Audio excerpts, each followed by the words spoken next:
feel as though competition really does drive the performance in the field events. 753, followed by a couple of fouls, a 777 on his fourth attempt, and then going big 781 on attempt number 5 before, probably trying to send it to the moon on attempt number 6 and coming up a bit short, taking off quite a bit before the board. But great job, Cameron, exemplifying what it means to be a professional athlete.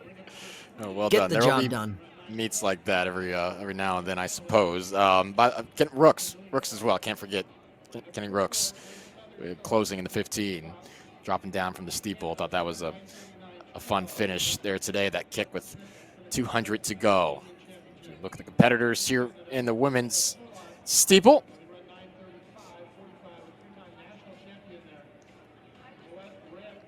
Emma Gee competing in the U.S. Olympic trials.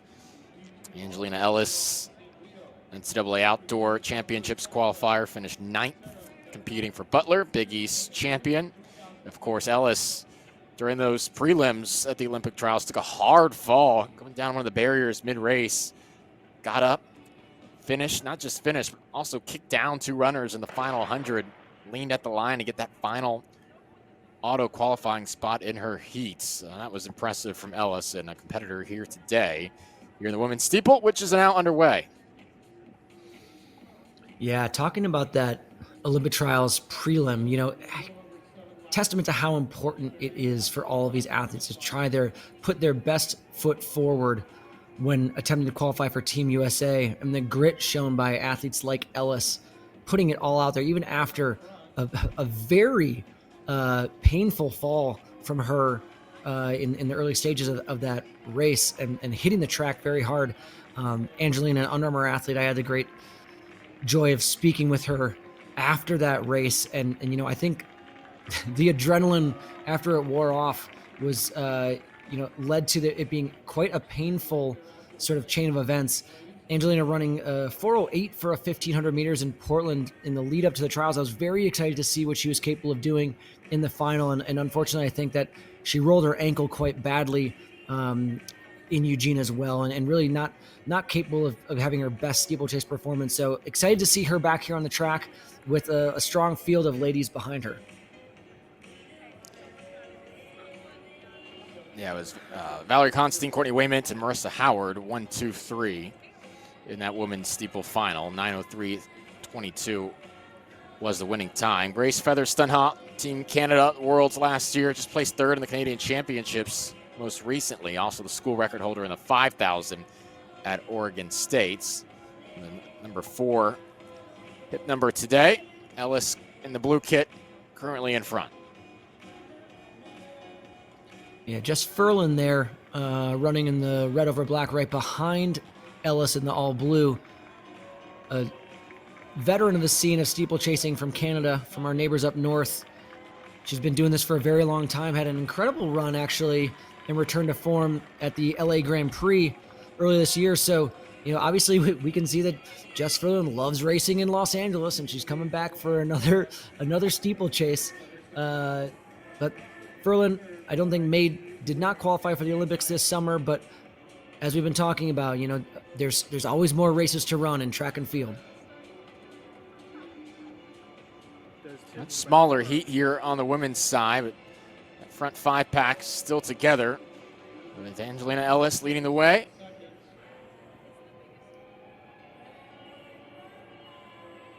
Some Furlan there, number 5, the outside. Two-time national champion when she was in college.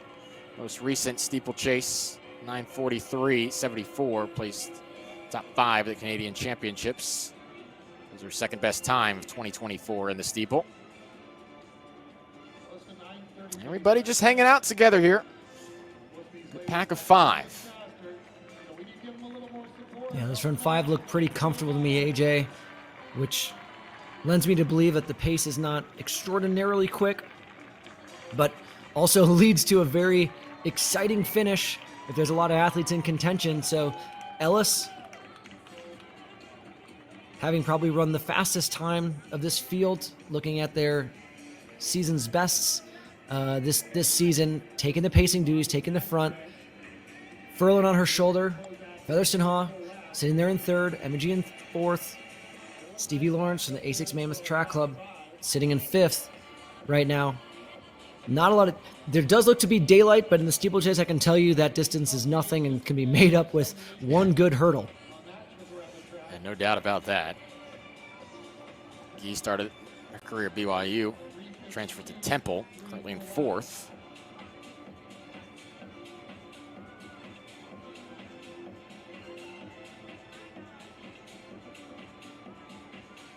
Just a bit of distance gain on that last jump by Ellis and Furlan.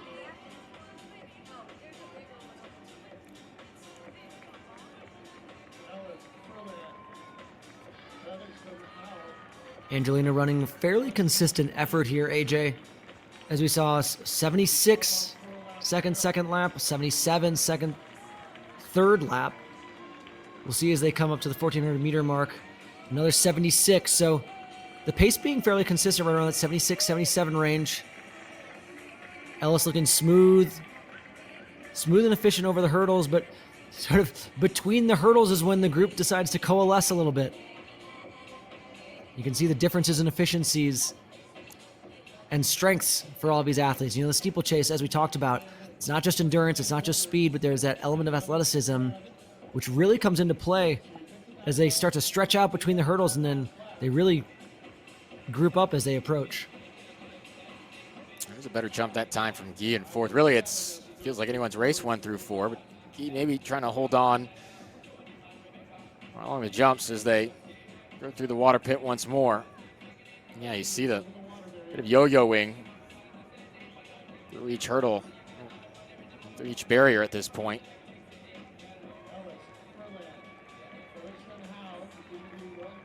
Ellis and Furlan continue to lead.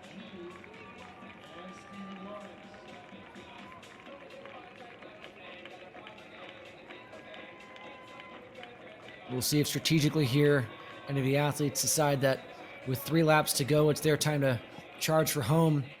Kind of get the feeling, AJ, that Jess Furlan is kind of trying to push the pace from behind. We sort of call that riding there closely on the shoulder of Ellis, egging her on, letting her know it's not time to slow down just yet. Still got some good running left in this race. Keep your foot on the gas pedal. Last lap. Yeah, last lap was another 76 high. They're staying consistent here. You wonder when the foot begins to press down on the gas just a little bit more. 2.5 laps left to race here at Occidental College. Furlan has been biding her time. This has been Ellis essentially from the start. Furlan on the outside, continuing to make her presence known, but Ellis will not concede the advantage.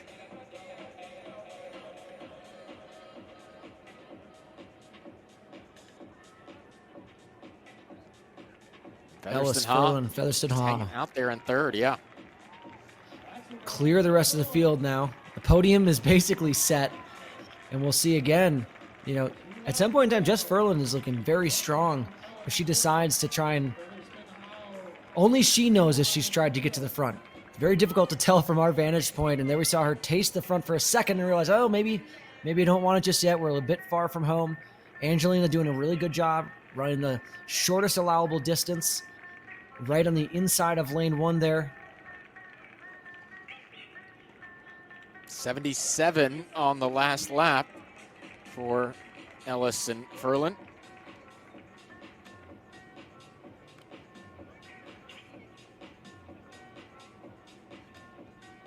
You've gone 2:33 for the last 800.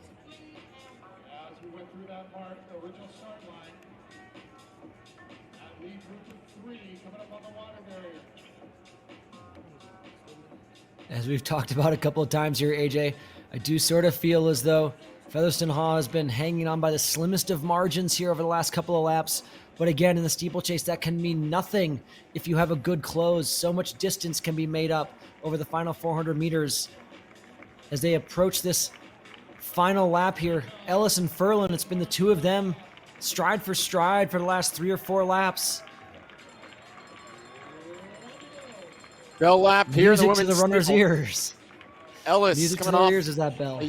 a U.S. Olympic trials appearance. Fetherstonhaugh just competed in the Canadian Championships. Furlan looking for a victory here in the steeple. Bit of space between Fetherstonhaugh now in the top two. And now Ellis perhaps looking to surge forward.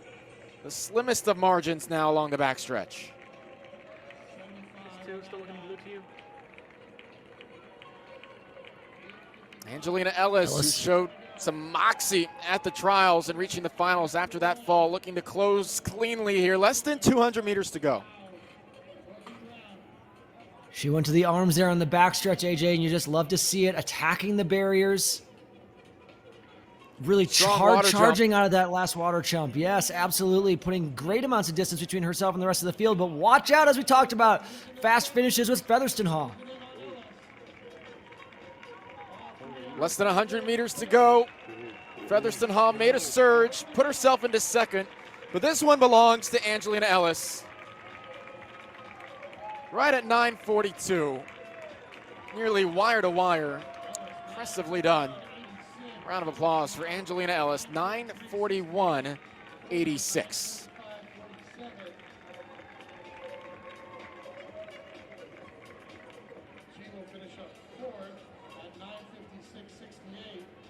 Yeah, you go from running in front of Hayward Field crowd and one of the most competitive, well, I'm sorry, not one of the most competitive women's steeplechase final in the history of U.S. championships, to having to do it all by yourself. AJ, it's not easy, but, you know, a great showing of strength there from Angelina Ellis, pulling this field through in a slew of 940s times, 941, 943, 945.